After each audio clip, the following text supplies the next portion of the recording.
Hello students, welcome back my YouTube channel.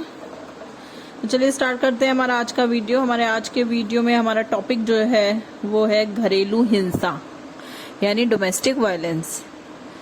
तो घरेलू हिंसा की बात करने से पहले हम बात करेंगे कि आखिर हिंसा क्या है। तो हिंसा का अर्थ जो है वो सामान्य भाषा में किसी भी बात से दूसरों को पीड़ा पहुंचे वह हिंसा है। किसी प्राणी पर शासन करना, दास बनाना, किसी भी प्रकार की उसको पीड़ा देना, उसको सताना या अशांत करना हिंसा कहलाता है। हिंसा की परिभाषा की बात करें तो हिंदी धर्म के अनुसार प्रिय वचन नहीं बोलना, अप्रिय या कड़वे वचन का प्रयोग करना, दूसरे को हिंसा करने की अनुमति देना या प्रोत्साहित करना, दूसरों को डराना धमकाना भी हिंसा ही है। अब हम बात करते हैं हिंसा के रूप की। तो हिंसा दो प्रकार की है, स्थूल हिंसा और सूक्ष्म। ये रूप है हिंसा के। सॉरी, मैंने आपको प्रकार बोल दिया। ये हिंसा के दो रूप हैं, यानी स्थूल एवं सूक्ष्म।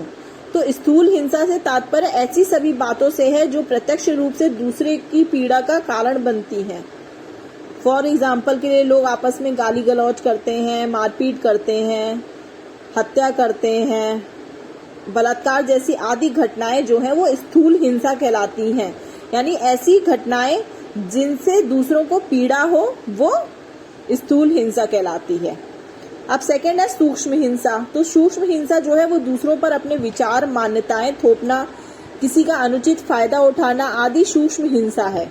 इस तरह की चेष्टा दूसरों पर अपनी श्रेष्ठता जताने का ही प्रयास करती है। तो हिंसा की अर्थ की बात हो गई, उसकी परिभाषा की बात हो गई, उसके दोनों रूपों की बात हो गई। अब हम बात करते हैं हिंसा के प्रकार के बारे में। तो हिंसा 4 प्रकार की होती है। पहली है नस्लीय हिंसा, दूसरी है लैंगिक हिंसा, तीसरी है धार्मिक हिंसा और चौथी है घरेलू हिंसा। तो सबसे पहले हम बात करेंगे नस्लीय हिंसा की। आखिर नस्लीय हिंसा क्या है? तो नस्लवाद में मानवता को विभिन्न नस्लों के आधार पर विभाजित कर कुछ नस्लों के साथ भेदभावपूर्ण व्यवहार किया जाता है जो कि अमानवीय है। सेकेंड है हमारा लैंगिक हिंसा। तो विश्व के कई देशों में पितृसत्तात्मक व्यवस्था है। भारत इसका उदाहरण है, जहां पुरुषों को अधिक महत्व प्रदान किया जाता है तथा स्त्रियों से यह अपेक्षा की जाती है कि वे उनके अधीन रहें। यह लैंगिक हिंसा अनेक रूपों में देखने को मिलती है, जैसे कन्या भ्रूण हत्या, लड़का लड़की के पालन पोषण में भेदभाव, बाल विवाह, उत्पीड़न, दहेज, यौन शोषण, बलात्कार आदि। भारत में गिरता लिंगानुपात इसका ही सूचक है। थर्ड है धार्मिक हिंसा। तो धर्म के आधार पर होने वाली हिंसा के कारण विश्व में अनगिनत लोगों को अपनी जान से हाथ धोना पड़ता है। वहीं हिटलर ने यहूदी धर्म से अपनी कुंठा निकालने के लिए लोगों को यातना घरों एवं गैस चैम्बरों में तपा कर मार दिया था। भारत पाकिस्तान में धर्म के नाम पर दंगों में लाखों लोग मारे गए थे। तो धर्म के नाम पर भी हिंसा जो है वो हमारे देश में देखने को मिलती है। नेक्स्ट है अब घरेलू हिंसा। तो घरेलू हिंसा जो है ये हमारा मेन टॉपिक है, क्योंकि आगे हम इसी के बारे में पढ़ेंगे डिटेल में जा करके। अपने नेक्स्ट वीडियो में मैं आप लोगों को घरेलू हिंसा से रिलेटेड जो भी आगे के टॉपिक्स हैं वो डिटेल में स्टडी कराऊंगी। तो अभी हम शॉर्ट में घरेलू हिंसा के बारे में बात करते हैं। तो घरेलू हिंसा की जड़ें हमारे समाज तथा परिवार में गहराई तक जम गई हैं। इसे व्यवस्थागत समर्थन भी मिलता है। घरेलू हिंसा के खिलाफ यदि कोई महिला आवाज उठाती है तो इसका तात्पर्य यह होता है कि अपने समाज और परिवार में आमूलचूल परिवर्तन की बात करना।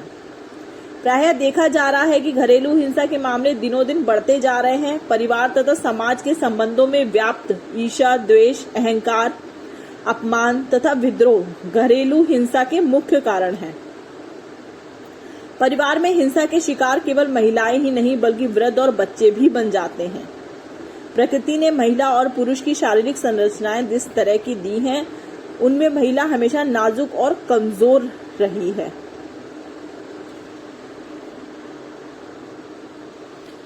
तो आज मैंने आप लोग को हिंसा के बारे में बताया कि हिंसा क्या होती है, उसका अर्थ, उसकी डेफिनेशन क्या है, उसके रूप क्या क्या हैं और उसके प्रकार के बारे में।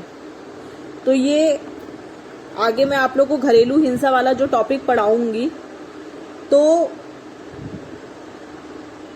उसके बारे में हम डिटेल में स्टडी हम तभी कर पाएंगे जब हमें पता होगा कि हिंसा क्या है। अगर आपको हिंसा के बारे में नहीं पता होगा तो आपको घरेलू हिंसा के बारे में नहीं पता होगा। तो इसलिए हिंसा वाला टॉपिक जो है वो आपके लिए मोस्ट इम्पॉर्टेंट तो नहीं है, लेकिन फिर भी आप एग्जाम में आप इसको एक बार देख सकते हैं। अब अपने नेक्स्ट वीडियो में मैं आप लोगों को घरेलू हिंसा के बारे में बताऊंगी, जैसा कि मैंने आपको शॉर्ट में भी बता दिया था। इसके बारे में हम डिटेल में स्टडी करेंगे कि आखिर घरेलू हिंसा क्या है, इसके कारण क्या है, इसके निवारण क्या है, इससे क्या क्या समस्याएं उत्पन्न होती हैं। इन सारी चीजों के बारे में हम बात करते हैं अपने नेक्स्ट वीडियो में। Thank you.